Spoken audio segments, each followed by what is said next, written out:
15,000 ఎంతమంది ఉంటే అంతమందికి 15,000 ఎంతమంది మహిళలు 18 సంవత్సరాలు నిండిన మహిళలు 1700 30,000 ఇస్తాడు 30 15 ఆయన అన్నాడు కదా 30 ఇస్తాడు ఇంకో 15 మహిళల మీద చాలిపడి ఎందుకు సిగ్గుచాడు సిగ్గుపడుతున్నామంటున్నా ఓటేసిన ప్రతి మహిళ కూడా ఇవాళ సిగ్గుపడే పరిస్థితి చంద్రబాబు నాయుడు గారు చేశారు అన్నది ఈ రాష్ట్ర ప్రజలందరికీ కూడా తెలిసింది.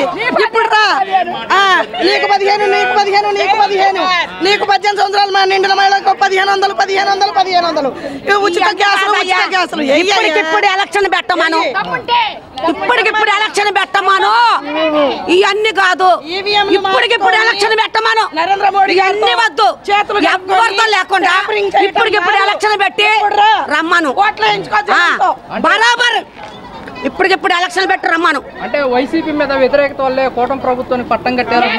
ఎవడు పట్టం కట్టలా పట్టం కట్టలా మేము బియ్యం టచ్ చేసి ముందలుగానే మన ఏమన్నా చేయాల్సింది చేసామని ఢిల్లీ ముందలుగానే పోవటం కాదు. అందరూ కూడా జగన్ అయ్యా అన్ని రాపించుకొచ్చుకోండి ముందలుగానే పోవటం కాదు. ఇక్కడ చేయాల్సినంత మేము చేసాము మాదే ఉంది అని దొంగ దెబ్బ తీయటం కాదు. ఎదరబడాలి ఏదైనా దొంగ దెబ్బ ఎవడంత పిల్లడికి ఇచ్చి పడవరంటే పడుతాడు.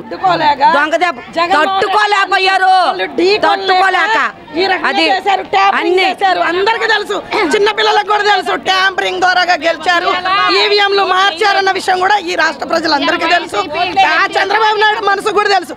మరి ఎవడాదుకున్నాడండి ఎవడన్నా వచ్చి ఒక 500 ఇచ్చాడా ఒక కేజీ బియ్యం ఇచ్చాడా కరోనా టైంలో 3 సంవత్సరాలు కరోనాకి రికార్డు సృష్టించాడు. అది గొప్పతనం జగన్ అంటే అల్లా తప్ప కాదు. కరోనా టైంలో ఎవడాదుకున్నాడు వైసీపీ వాళ్ళకి అనుకూలంగా ఉన్న వాళ్ళకే పథకాలు మొత్తం జారవేశారు అన్నారు కదా అన్నారా అన్నదే ఈ దేశం మొత్తం రమ్మనండి. ప్రతి 50 ఇళ్లకి ప్రతి 50 కుటుంబాలకి నేరుగా పొద్దున్నే తెల్లవారుజాము నుంచి రాత్రి వరకు ప్రతి వాలంటీ కష్టపడి ప్రతి ఇంటికి సంక్షేమం అందింది అంటే అది జగన్మోహన్ రెడ్డి గారి ఘనత కాదా? వాళ్ళ కళ్ళు ఏమైనా మూసుకుపోయినాయా వాళ్ళ చెవులు ఏమైనా మూతపడిపోయినాయా వాళ్ళకి తెలియదా అంటున్నా. ఇవాళ అదే జగన్మోహన్ రెడ్డి గారి లాగా మీరు పాలన చేయండి మీరు చేయండి. అదే మీరు ఏదైతే వాగ్దానం ఇచ్చారో అదే వాగ్దానంలాగా మీరు హామీలు ఇవ్వండి. మీరు 2014లో ఎలక్షన్ అప్పుడు ఈవీఎంలు తప్పు అన్నారు. మరి మేమందరం ప్రశ్నిస్తా ఉన్నాం అవి కరెక్టే అని మీరు ఎందుకు చెప్పలేకపోతున్నారు చంద్రబాబు నాయుడు గారు అని మేము అడుగుతా ఉన్నాం. ఇవాళ ఈ కృష్ణా జిల్లా ఇవాళ మన ఏపీలో 13 జిల్లాలో మహిళలందరం కూడా మేము డిమాండ్ చేస్తా ఉన్నాం నువ్వు బయటికి రా నువ్వు మొన్నెందుకు నోరిప్పలేదని అడుగుతా ఉన్నాం. ఇది కరెక్ట్ కాదు. నీ ఆత్మసాక్షిని అడుగు. ఏం అబద్ధం చెప్పావు ఏం మోసాలు చెప్పావు ఎన్ని అబద్ధాలు హామీలు ఇచ్చావో నువ్వు ఒక్కసారి ఆలోచించుకొని ఇచ్చిన హామీలు నెరవేర్చడానికి ఖజానా చూస్తే ఖాళీగా ఉంది. జగన్మోహన్ రెడ్డి మొత్తం ఖజానా ఖాళీ చేసి వెళ్ళిపోయాడు. ఎక్కడ కోసం అమలు చేయలేకపోతున్నాం.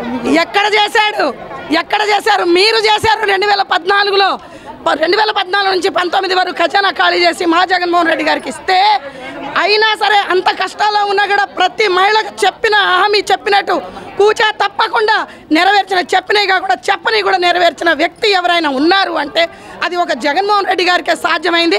జగన్మోహన్ రెడ్డి గారే నెరవేర్చుకున్నారన్నది కూడా ఈ సభాముఖంగా నేను తెలియజేస్తా ఉన్నాను.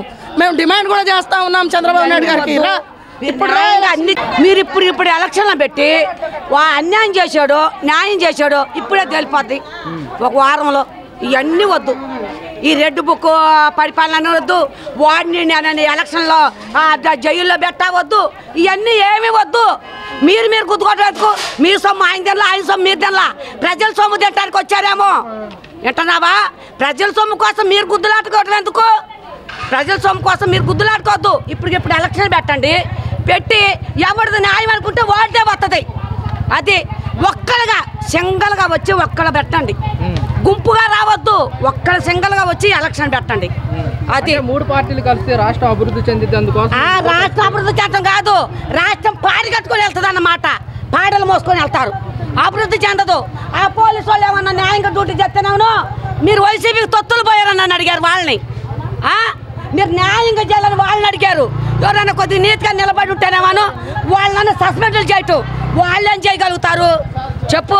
వాళ్ళు ఎన్నో బాధలు పడి చదువుకొని తల్లిదండ్రిని పిల్ల అందరూ వదిలేసుకొని చదువుకొని రెయ్యి బొగులు అనకుండా డ్యూటీలు చేసి కరోనా టైంలో కూడా వాళ్ళు చేసిన వారు వాళ్ళు చేశారు. వాళ్ళని అంటారు అంత తప్పుడే వరంగా కాదు న్యాయబద్ధంగా రండి ఎవడైనా కానీ.